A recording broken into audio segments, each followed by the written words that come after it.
مساء الخير والسعادة، برحب بكل المشاهدين. أهلا بيكم في حلقة جديدة من برنامجكم قعدة صفا. النهاردة معانا فقرات مختلفة ومفيدة، هنطرح مواضيع تخص أغلبنا. وفي أول لقاء معانا وأول فقرة هنتكلم عن حاجة خطيرة جدا بيعاني منها الشباب، وفخ بيقع فيه معظم الشباب، وإحنا واجبنا ودورنا ننصح وننشر الوعي عن ملف كامل، ملف الإدمان. عشان كده منورني النهارده استاذ فتحي عبد العليم، اخصائي الصحه النفسيه والعلاج السلوكي وعلاج الادمان. في البدايه برحب بحضرتك، اهلا بيك يا اهلا استاذ. وسهلا، ازي حضرتك؟ ازيك يا استاذ فتحي، عامل ايه؟ الحمد لله تمام. منورنا. ربنا يخليك يا فندم. مصيبه كبيره بيقع فيها شبابنا، ويمكن الفتره اللي فاتت كان في جرائم كتير جدا جدا بتحصل نتيجه للادمان. عايزين نعرف من حضرتك ايه هي اسباب الادمان، وازاي نعرف ان عندنا واحد في العيله مدمن. تمام. بصي، هو الموضوع ببساطه نابع منذ الصغر شويه. يعني دايما الاهالي او الاسر بتعمل مقارنات بين الاولاد او بين الاطفال، فتلاقي الموضوع جاي في حته عدم تقبل النفس او عدم تقبل الواقع او عدم تقبل الشخصيه. كلنا طبعا بيبقى عندنا اولاد، فبنروح زيارات لاهالينا في مناسبات، في اي اجتماعات، فتلاقي الاهل بيعملوا مقارنات، دايما يقارنوا الاخوات ببعض، ودايما ده يقارنوا. اشطر منك، ده احسن منك، ده بالظبط، احلى منك، دي اوحش بالظبط، منك، دايما كل بيقعدوا الكلام ده. يعملوا مقارنات ويقعدوا كل واحد طبعا بيمثل الموضوع حسب اهوائه الشخصيه. تمام. فيجي تلاقي ان اللي يقعدوا دايما يقولوا للطفل ان مثلا انت دمك تقيل، احنا ما بنحبكش، ده الولد ده كئيب، ده اخوه احسن منه، او اخوه الطف منه. فالحاجات دي كلها بتغذي له حاجه اسمها عدم تقبل النفس، هو مش قابل الشخصيه دي. يجي في المدرسه يبص يلاقي نفسه ان هو ممكن يبقى منتهك في وسط زمايله، يتنمروا عليه عشان ان التنمر هو البشع مثلا. اللي هو بيحصل دلوقتي وبقى حاجه مؤلمه في كل المدارس. بالظبط، علشان هو مثلا ممكن يكون في حاله شويه او منطوي شويه، ما بيعرفش يندمج مع المجتمع بسهوله. فممكن في بعض يتعرض إنه ممكن زميل ليه يضربه في المدرسه وهو صغير، يرجع يشتكي للاهل، يرجع يشتكي لوالدته، انا اتعامل معايا، انا اتضربت في المدرسه، انت جبان، انت ما بتعرفش تاخد حقك، ده اخوك التاني لما حد بيضربه ما بياخد بيلاقيش حد يدافع حقه. عنه كمان. بالظبط. مم. فدي بتغذي له احساس بالدونيه، احساس ان هو قليل، احساس ان هو مش قابل الشخصيه دي. فيجي يركز دايما وهو لسه في مرحله البلوغ، دايما عينه جايبه الاولاد اللي قاعدين في الديسك الاخير، اللي هو شايف ان هم دول عندهم الحته اللي هو مفتقدها في نفسه، اللي هم واخدين حقهم في المدرسه قوي، وبيعرفوا يهزروا وبيندمجوا مع المجتمع وبيعرفوا يوكدوا حقهم بكل بساطه. وبيشوف كمان ان هم ليهم كاريزما او هيبه والناس بتحترمهم في المدرسه معاه. فيبتدي ان هو يبقى عايز يبقى واحد من الناس دي، انا عايز ابقى واحد من قلب الفئه دي، انا مش قابل ان انا محترم. بلطجيه دول. بالظبط، اللي احنا مش قابل ان انا محترم، مش قابل ان هو في حاله، مش قابل ان هو غلبان، والاهل مغذيين له الاحساس دوت بالدنيا. بالظبط كده. طب الاولاد اللي بيقعدوا في الديسك الاخير دول بيعملوا ايه؟ الاولاد دي بتهرب من المدرسه، فتلاقيه يبتدي يقلدهم، يهرب من المدرسه زيهم. عايز يهرب زيهم. يشربوا سجاير فيشرب طب سجاير الاولاد دي زيهم. بتعمل ايه؟ الاولاد دي بتشرب سجاير، فيبتدي هو كمان يتعلم ان هو يشرب سجاير. وبرضه يا استاذ فتحي، مش بس ان هم عايز يقلدهم، لا ده بيبقوا عندهم كونسبت كده ان هم انا بقيت راجل فبشرب سجاير عشان اثبت رجولتي. بالظبط كده، بتغذي له بقى عكس الاحساس بالدنيا دي، بقى بتخليه يحس انه بيحس بكيانه، يحس ان هو حاجه كويسه، فيبتدي يندمج مع الفئه دي. طب الفئه دي بتعمل ايه؟ الفئه دي بعد ما بتهرب من المدرسه، الفئه دي بتشرب مخدرات، بيبتدوا يجربوا مخدرات، فيبتدي يسرق من البيت زيهم، يبتدي ان هو يهرب معاهم من المدرسه، يبتدي ان هو يشرب معاهم بس مش مخدرات. دايما يا استاذ فتحي بتبقى كل الحالات بتبقى لشباب كده، يعني في ساعات بنشوف نماذج ناجحه جدا، ولاد رياضيين وناجحين جدا، وفجاه بيصاب باللعنه بتاعت الادمان دي. دي بتبقى حاجة تانية، دي بيبقى ليها يعني حاجة مختلفة شوية. بيبقى مثلا الشخص متعود من صغره على الاعتمادية، متعود ان هو يمشي غلط او ياخد قرارات غلط واللي حواليه يصلحوا من وراه، اتعود بقى حق مكتسب على الاهل ان انا اخرب وانتوا تصلحوا لي. ده دلع. بالظبط، واي حاجة يطلبها هي مجابة، اي حاجة بيطلبها لازم تجيله، اتعود ان هو دايما يجني الثمار من غير ما يزرع. ما عندوش سياسه ان هو يزرع او يحط اهداف ويشتغل عليها. دايما كل حاجه بتجيله على طبق من ذهب. والاهل بيفتكروا ان احنا كده احنا مش حارمين ابننا من حاجه، احنا موفرين له كل حاجه. ده برضو ممكن يؤدي الى الادمان. ده اللي انا كنت عايزه اتكلم مع حضرتك فيه، ازاي نوعي الاهل ان نحافظ على اولادنا ونحميهم قبل ما يوصلوا للمرحله دي، قبل ما يوصلوا لمرحله الادمان، او قبل ما يوصلوا لمرحله تجريب الاشياء اللي هي بتؤدي الى الادمان. لان دايما الادمان بيبتدي بحاجه عبيطه، بالظبط. يبتدي بسجاره، بعدين سيجاره مخدرات، بشوية وبعدين سلوكيات. ناخد حبوب، وبعدين لا الحبوب ما بتجيبش نتيجه، ففي مخدرات انواع مختلفه واسعار مختلفه، وبنخش في الجرائم الشديده اللي بتحصل في المجتمع المصري نتيجه ان الابن بيصاب بالادمان. تمام.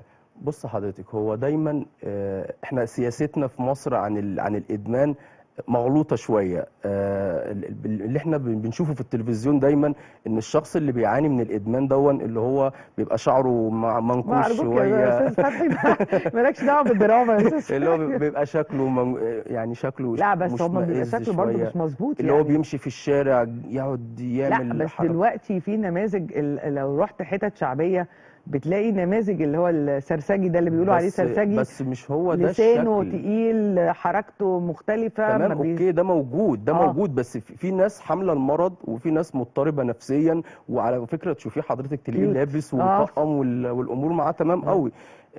ولذلك دايما احنا في مشكله بتقابلنا مع الاهل، ان الاهل بتتعامل مع الموضوع على ان هو وصمه عار. ايوه الاهل بتخبي. طبعا. يعني انا دايما في معظم استشارات بتجيلي ما بيقولوش ابني عنده كذا، ده في واحد جارنا بيعاني من كذا كذا كذا كذا، تمام، وياخد مني الفيدباك او المشوره ويجرب عليها كذا شكل، ويجي بعد كده ممكن بعد ما يلف لفه كبيره ويجرب كل الاساليب لازم هيعترف ولازم ويغير. يسيبه. ده في ناس بتغير المناطق، وفي ناس بتغير العمل، وفي ناس بتسافر من بلد لبلد اخرى. عايزين نعرف من حضرتك ايه هي مراحل علاج الادمان؟ تمام. بص حضرتك، العلاج بينقسم لمرحلتين.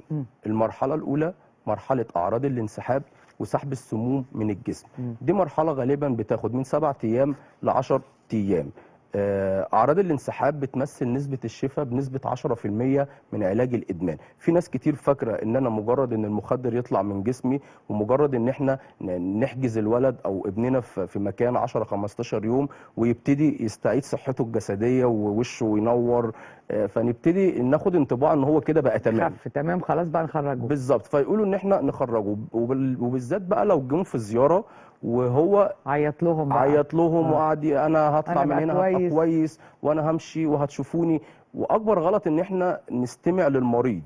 انا ملاحظه حاجه مهمه جدا، ان دايما المدمن بيبقى ذكي ذكاء غير طبيعي، وبيقدر يستدر يعني عطف الام والاب. يعني انا قابلت ناس كتير جدا عندهم حالات ادمان في عائلتهم، يعني ف عنده القدرة على الكذب والتلون، لأنه بيتحول يعني حرامي، وبيتحول لإنسان كذاب، وبيتحول لأنه ما بيفرقش بين أي حاجة غير أنه هو عايز ياخد الجرعة بتاعته أو المخدر اللي هو محتاجه. تمام. بص، هو المدمن شخص ذكي جدا، يعني هو علميا ذكي جدا وبارع في لبس الماسكات وبارع جدا في التلاعب بالحقيقه. يعني دايما المدمن تلاقي ماشي بشنطه، الشنطه دي مليانه ماسكات يعرف يقعد مع كل واحد يديله انطباع اللي هو عايزه. ودايما بيبقى عارف نقطه الضعف اللي في البيت فين. بيبقى نقطه ضعف اذا كان في والدته او اذا كان في حد من اخواته او تهديد، فيبتدي يلعب على الاوتار دي. فهو بيبقى بارع في لبس الماسكات، عارف هيجذب اللي قدامه ازاي. اتكلمنا عن المدمنين، ويا رب يحمي شبابنا كلهم من الادمان. المصيبه دلوقتي مش بس الادمان، المصيبه دلوقتي في الامراض النفسيه اللي بتصيب شبابنا وبناتنا. ازاي نحميهم من الامراض دي، وازاي نعالجهم لو في عندنا ابن او ابنه عندها مرض نفسي؟ تمام. ده برضو من ضمن المشاكل اللي بتقابلنا، ان الاهل او الاسر بيحسوا ان دي وصمه عار، ان مفيش حاجه اسمها مرض نفسي. مريض نفسي ده يعني مجنون. فالناس ما بترضاش تعبر عن الموضوع. دايما بيبتدوا هم يستخدموا الاساليب بتاعتهم حسب المعتقدات بتاعتهم، كل واحد كل واحد حسب وتربيته وتعليمه. بالظبط كده. ويفتكرين ان هو كده بيتعالج. يعني هم فاكرين ان احنا لما يسافر يغير جو، يندمج، يعمل علاقه كويسه مع ربنا، فهم فاكرين ان احنا كده بنساعده. واحنا دايما بناخد الاستشارات بتاعتنا مش من الاخصائي المسؤول. يعني ممكن مثلا خالته تديله استشاره، خدوه يغير جو، طب ياخد اجازه من الشغل شويه، يصلي، يقرا قران، طب يعمل حاجه يبتدي معينه. يبتدي يلتزم في الصلاه، يلتزم في علاقه مع ربنا عشان الامور تختلف معاه. هو احنا ليه مش عايزين نقول ان هو محتاج تدخل دوائي؟ طبعا. ليه مش عايزين نقول ان هو لازم يتعرض على طبيب نفسي، والطبيب طبعا. هو اللي يشخص طبعا. اذا كان هو عنده اضطرابات نفسيه او اذا كان هو مريض نفسي؟ لان الاضطرابات النفسيه حاجه والمريض النفسي حاجه تانية. المريض النفسي ده بيبقى مزمن وبيحتاج ان هو يفضل ماشي على الادويه زي الضغط والسكر، فلازم يفضل مواظب عليهم مع بالتنسيق مع الطبيب. ايه هي الرساله اللي حضرتك تحب توجهها للاشخاص اللي مش عايزه تعترف ان هي عندها مرض نفسي؟ اقول لهم ان الموضوع مش عيب. يعني احنا خلاص يا جماعه، احنا في 2023، يعني مستنيين ايه تاني؟ هو انا لازم اروح اطلب المساعده بعد ما الدنيا تخرب خالص؟ هو او انا ممكن ما تطلبش المساعده وتعمل زي الولاد الكتير قوي الفتره اللي فاتت، الشباب اللي عماله تنتحر. انتحار لشباب يا جماعه مش فاشلين. الشباب اللي بتنتحر شباب ناجحه جدا في كليات حلوه جدا وفي مراكز كويسه جدا ومحققين حاجات، وفي وسط عيلتهم عيال زي الفل، بس بيصاب بالاكتئاب الشديد ومحدش بيقدر يساعده. بالظبط. حضرتك تقول لهم ايه؟ هو انا ليه ما اطلب المساعده؟ لازم دايما اطلب المساعده يا جماعه. هو انا ليه دايما لازم ما اطلبش المساعده غير لما الدنيا تخرب؟ وليه الاهل ما بتبتديش ان هي تظهر الموضوع الا لما خلاص؟ يعني دايما بيقول لنا احنا اخر اختيار بعد ما بيعملوا كل الاساليب وبعد ما الدنيا بتنهار خالص، في الاخر خالص يبتدي يصرحك يقول لك ايه، على فكره ده ابني هو اللي عنده المشكله او حد من افراد الاسره. ليه لما بنلحق الحاجه في اولها؟ لازم نوعي الاسره المصريه انها تهتم بالصحه النفسيه لابنها او بالظبط. لبنتها، واي مشكله بتواجه اي طفل ما ناخدهاش بانها زي ما حضرتك قلت في الاول انه ضربك لا انت لازم تضربه، لا لازم نعالج المشكله نفسها ونشوف ايه المشكله جايه منين وازاي نحلها، ونقعد نتكلم مع الطفل ونقعد نتكلم مع المدرسه. لان مصيبه التنمر دلوقتي في المدارس وفي الجامعات وفي الشوارع بقت مصيبه كبيره جدا. بالظبط. وحبايبي بياخدوا الموضوع ويقفلوا على نفسهم لان هم خايفين كمان يبينوا لعيلتهم ان هم ضعفاء. بالظبط. فاحنا بنقول للاهالي وبنقول للولاد ما تخبوش حاجه على اهاليكم، وقولوا لهم كل اللي انتوا حاسين بيه، ولازم يعني تحتوي الاسره، لازم تحتوي ابنها. ولو الموضوع كبير يبقى لازم تدخل من دكتور نفسي او من استشاري زي حضرتك، او من في حاجات كتير ظهرت في المجتمع دلوقتي، لايف كوتش والحاجات الجميله دي، او نشركهم في انشطه. بس لازم نعالج المرض النفسي الاول او الاضطراب النفسي اللي احنا اتكلمنا عليه. بالظبط. ما نعالجش المشكله بمشكله تانية. يعني في بعض الاسر يقول لك احنا عشان نخلي الولد يلتزم احنا نجوزه. دي بتبقى نصيبه تانية او كارثه تانية. بيبقى هو لسه مش عارف يشيل مسؤوليه نفسه، عشان كده نسبه الطلاق زادت جدا. بالظبط كده. فهم فاكرين ان احنا علشان ما نخلوش يفكر في المخدرات، طب احنا نجوزه، نجيب له بنت الحلال زي ما بيقولوا ونجوزه. فتلاقي بعد كده المشكله بقت 2، وبالذات لو في ولد فالموضوع بيخش في حته تانية خالص. بعد كده بقى يقول لك خلاص نوديه نعالجه.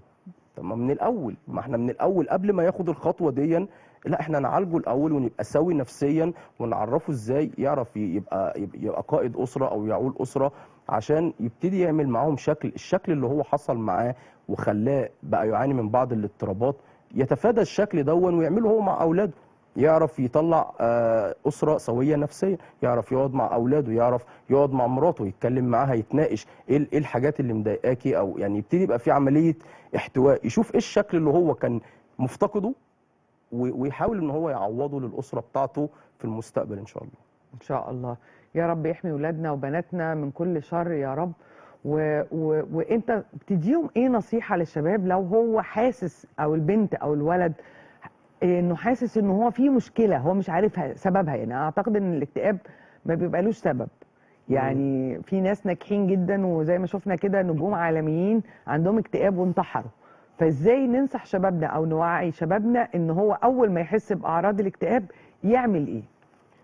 اول ما يحس باعراض الاكتئاب يطلب المساعده، ان انا اروح للاخصائي، اروح للايف كوتش، اروح للطبيب وهو اللي يشخص، وبناء عليه اتابع معاه وامشي معاه خطوه خطوه.